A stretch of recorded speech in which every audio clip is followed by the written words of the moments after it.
Hi there, it's Tiffany, and I am back with another reading excerpt for you today.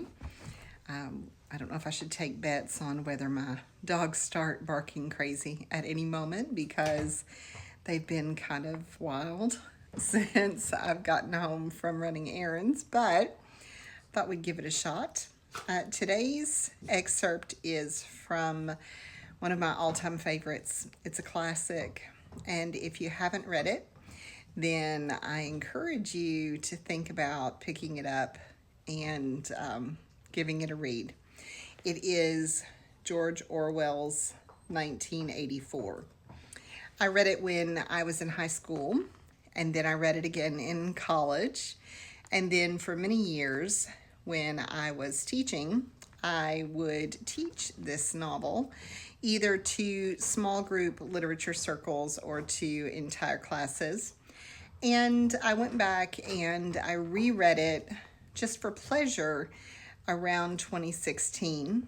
It is so well done and has such a poignant, purposeful message, even for today's world, that I would encourage you to give it a read if you haven't already.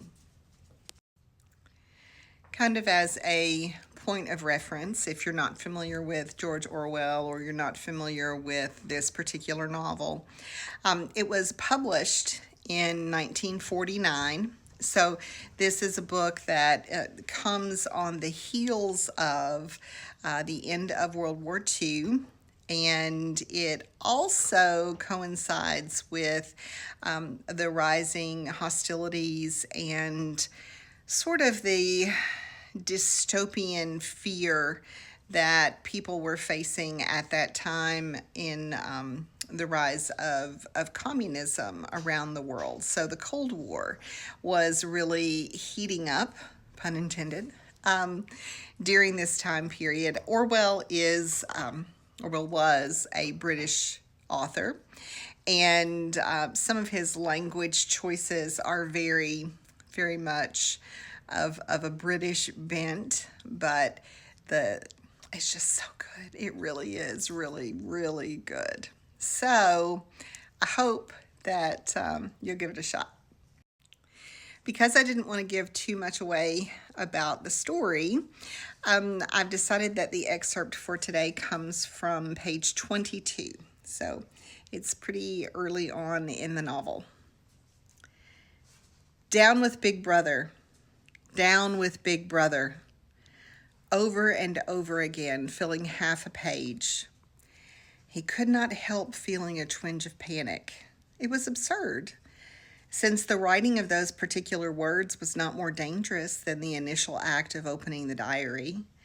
But for a moment he was tempted to tear out the spoiled pages and abandon the enterprise altogether. But he did not do so, however, because he knew that it was useless. Whether he wrote Down with Big Brother or whether he refrained from writing it made no difference. Whether he went on with the diary or whether he did not go on with it made no difference. The thought police would get him just the same. He had committed, would still have committed even if he had never set pen to paper, the essential crime that contained all others in itself.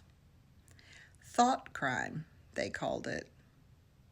Thought crime was not a thing that could be concealed forever. You might dodge successfully for a while, even for years, but sooner or later, they were bound to get you. It was always at night. The arrests invariably happened at night. The sudden jerk out of sleep, the rough hand shaking your shoulder, the lights glaring in your eyes, the ring of hard faces round the bed. In the vast majority of cases, there was no trial, no report of the arrest. Your name was removed from the registers. Every record of everything you had ever done was wiped out. Your one-time existence was denied and then forgotten. You were abolished, annihilated. Vaporized was the usual word.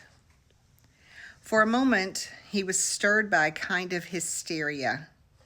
He began writing in a hurried, untidy scrawl. They'll shoot me, I don't care. They'll shoot me in the back of the neck, I don't care. Down with Big Brother. They always shoot you in the back of the neck, I don't care. Down with Big Brother. He sat back in his chair, slightly ashamed of himself, and laid down his pen. The next moment, he started violently. There was a knocking at his door. Already? He sat as still as a mouse in the futile hope that whoever it was might go away after a single attempt.